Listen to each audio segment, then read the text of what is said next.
Assalamualaikum warahmatullahi wabarakatuh.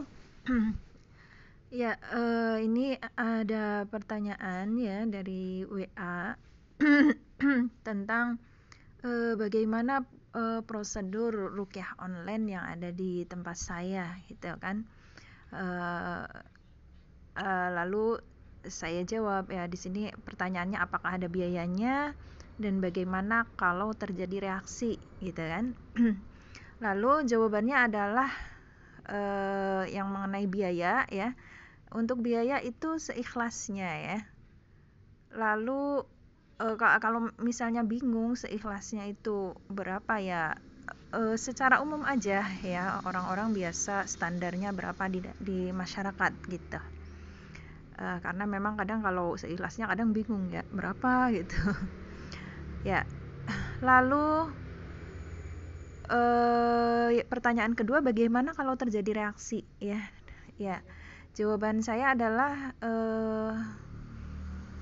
biasanya ya sebelum ruqyah biasanya diniatkan dan berdoa dulu ya. Jadi sebelum kita ruqyah kita niat dulu ya, agar reaksi ruqyah tersebut tidak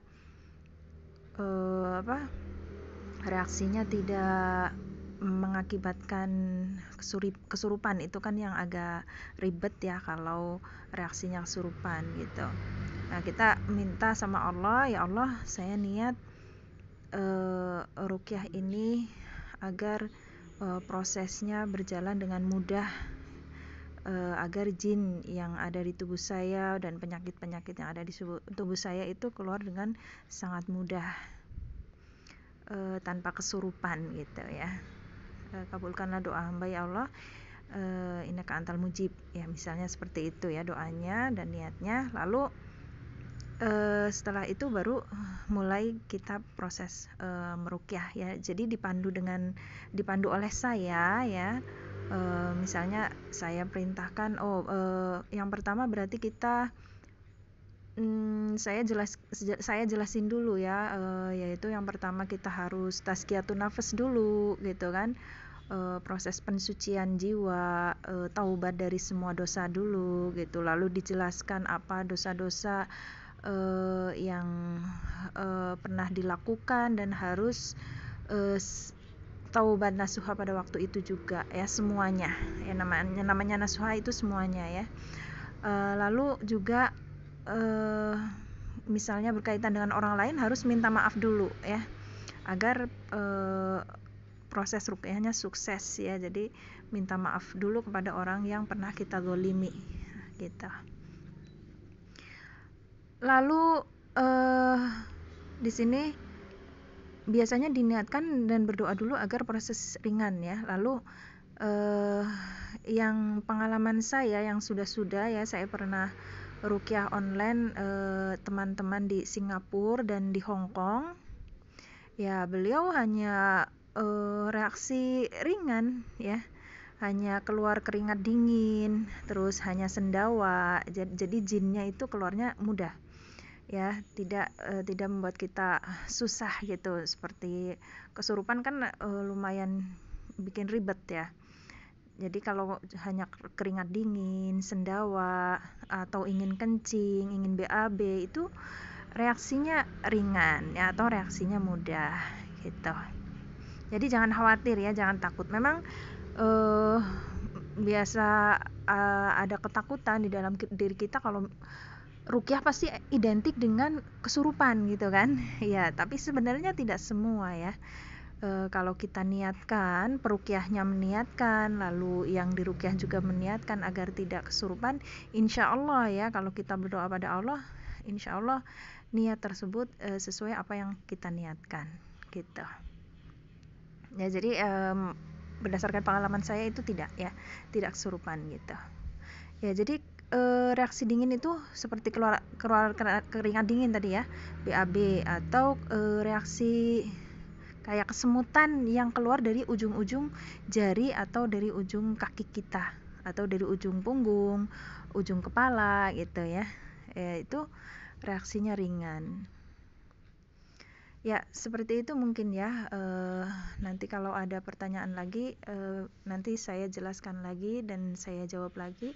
Jadi intinya di sini banyak sekali yang memang merasa takut gitu ya kalau misalnya ruqyah tanpa pendamping, tanpa didampingi orang lain atau ruqyah mandiri gitu ya. Termasuk ruqyah mandiri ya, ruqyah tanpa dipandu gitu. Kalau sama saya berarti kan masih ada yang mandu gitu ya. Tapi kalau ruqyah mandiri kadang banyak orang yang takut juga ya. Aduh, nanti kalau aku ruqyahnya sendiri, nanti kalau aku kesurupan gimana, nggak ada yang nolongin gitu.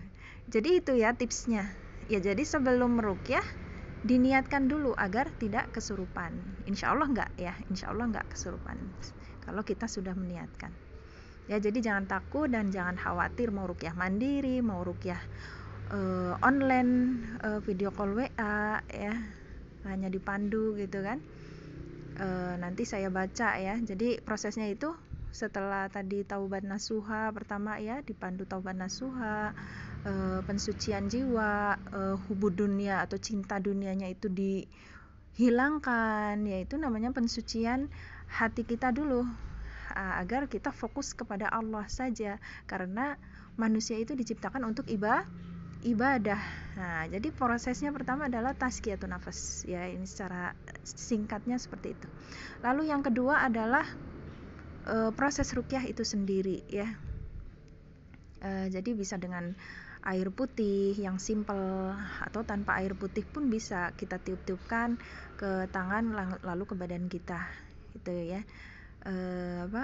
Ayat-ayat ruqyah tersebut, atau nanti bisa ditambah misalnya dengan bidara atau dengan sabun bidara gitu ya. Ya nanti ada kelanjutannya ya. Kalau misalnya pakai yang metode ini nggak bisa, berarti pakai metode ini gitu ya. Jadi ada yang sering itu biasanya cara kedua itu dengan bidara itu, baik dengan minyak bidara gitu yang dioleskan gitu ya tiap ada juga kemarin murid itu pakai sabun bidara ya. Jadi tiap mandi itu pakai sabun bidara yang saya ruqyah dulu di Singapura atau Hong Kong ya, saya lupa gitu ya. Jadi beliau pakai sabun bidara juga gitu. Jadi mandinya juga dengan air ruqyah gitu. Jadi minum air putih tiap hari juga di ruqyah. Kalau misalnya memang penyakitnya sembuhnya lama atau penyakitnya parah ya, semakin penyakit semakin parah, otomatis proses ruqyahnya pun biasanya akan lama prosesnya ya, bertahap. Jadi mungkin kadang jinnya itu bandel gitu ya. Jadi makanya sebenarnya sih yang penting kita benar-benar imannya sudah kuat, takwa, insya Allah sangat mudah ya, sangat mudah menghalau jin tersebut ya agar keluar gitu ya. Jadi intinya sebenarnya takwa itu sendiri, semakin kita takwa otomatis kita kuat imannya ya. Dengan kuat iman setan akan lari gitu kan ya, seperti itu ya. Ya udah, saya tutup. Barakallahu fikum, semoga mudah dipahami. Assalamualaikum warahmatullahi wabarakatuh.